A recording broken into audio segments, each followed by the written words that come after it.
I watched the Cecil Hotel finally this week on Netflix. Yay. Everyone's been talking about it. I've seen all the memes. I don't know anything about the Cecil Hotel. I know a couple of things just from the memes, but I don't know where this thing's located. I think maybe it could be in London. It could be in New York. I have no clue where this thing is, right? So I start watching the first episode, and they start describing some of the features of the hotel, and I start having flashbacks to a place that I stayed in 2008 with my buddy Miguel. It's located in Los Angeles. And I thought, oh, that's crazy. I've never seen this hotel, and I've been to Los Angeles several times. And what part of Los Angeles is it in? I've never seen it in Hollywood, so it's not there. Is it maybe you mean you haven't been to Skid Row yet? I don't even know where Skid Row is. Yeah. I'm sitting there, and it just reminded me so much of this place I stayed in one time. And so I start looking up where this hotel is, and I find out it's in downtown Los Angeles. And I'm like, oh, that's interesting. That's kind of where we stayed. You know, I'm watching the first episode, and they're really talking about how bad Skid Row is and that people are just murdered in daylight, just like the worst place in the world to be. And I'm like, oh, my gosh, that's scary. You know, we stayed in downtown Los Angeles. I wonder how far our hotel was from Skid Row. So I go through my email to try to find, because I don't even remember the place we stayed at. We booked it through Orbitz. I found the Orbitz receipt. I pull it up. I get the address.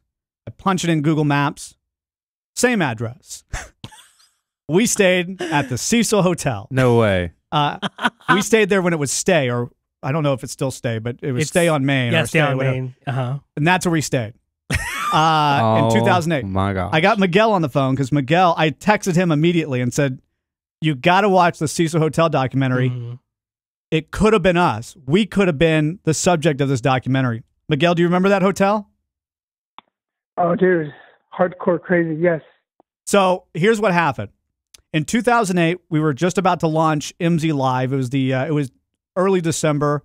Miguel and I booked a week-long trip to LA to do interviews with some of our friends and celebrities so we can have those pre-recorded to play on mzLive when we started. And, you know, we were young at this point. We were early 20s. We didn't have a whole lot of money, so we were trying to find a place that was budget-friendly.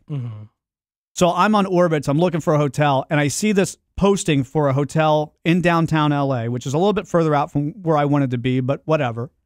It was like something super cheap. It was like $20 a night or something crazy. But what attracted me to it was there was a bunk bed in the photo and a hand chair. And I thought, oh my gosh, this is great. A bunk bed and a hand chair. When's the last time you stayed in a bunk bed? So I don't tell Miguel that I booked this hotel because I want it to be a big surprise. It was going to be a big joke because he's expecting us to stay at a real hotel, right? So I want to see his face when I open the door and he sees a bunk bed and a hand chair. He's going to be like, what is this? And I'm just going to get the biggest kick out of it. It's going to be great. It's a bit. No. No. You don't tell everybody the best part. So oh yeah. So walk in. Yeah. No. I'll go. Don't get there yet. So this is crazy. So I don't tell Miguel. Miguel has no idea where we're staying. I got this whole bit planned in my head. It's going to be funny. It's going to be hilarious. We get to the hotel weeks later. They give us our keys. We go upstairs, and I said, Miguel, are you ready? He goes, yep, I'm ready to go. I open the door. My smile drops because there's not one bunk bed. There's 20 bunk beds in the room. What? Yeah. And so Miguel has the surprised look on his face that I imagine he would have, but so do I. And we walk in the room, and to our left is an old guy working on his laptop. And both Miguel and I, we have no clue what's going on. We have no idea what this thing is. There's also no hand chair. And so I tell the guy that's sitting there, I said, well, I guess we're roomies, huh? And he responds to us in Russian. And then I say something like, oh, what? And he says it again in Russian. And I don't speak Russian. So Miguel doesn't speak Russian. We don't know what's going on here. So we're walking around, and, you know, I've got a backpack with a laptop in it. You know, I don't want to stay with a bunch of strangers in this room. So Miguel and I look at each other like, I don't think this is going to work out. So we go back downstairs. And Miguel, what was in your head when we opened the door and you saw all the bunk beds and a old Russian dude? I'm going to get killed.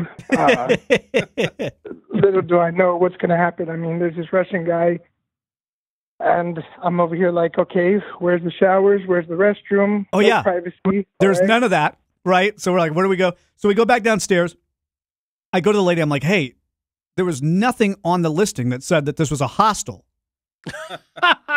And she goes, well, you're going to have to take that with Orbitz because, you already paid through Orbitz. They took care of the whole thing. You're going to have to pay, talk to them. I said, okay, well, what do we do now? Because we're not going to stay there. We could get murdered. Little did we know that this happens all the time in this hotel. So the girl goes, okay, well, I can get you your own private room. Do you want shared bathrooms or private bathroom? And there was a substantial price difference between the two. And I said, well, what's the shared bathroom? Am I going to walk in? There are going to be 20 stalls with no dividers. Am I going to have any sort of privacy? No, I think you'll be fine. I think, you'll like these bathrooms or whatever. I said, okay, let's go ahead and do that. So they give us our new room keys. We go upstairs, and it's like a dorm room. It's a very small room with a little sink, 2 beds. Like we're in prison, really. And the bathrooms, and I don't remember the bathrooms very well, Miguel. What I remember was they were single stalls. Like you had to punch a code to get into the bathroom, and there was like a shower and a toilet, but it was only one person could be in at a time. Was that right? That's correct. And but it was down the hall, so it was literally like a college dorm room. We had I'm gonna go take a shower. You got to get all your stuff together in the room, walk down the hall, go to that bathroom.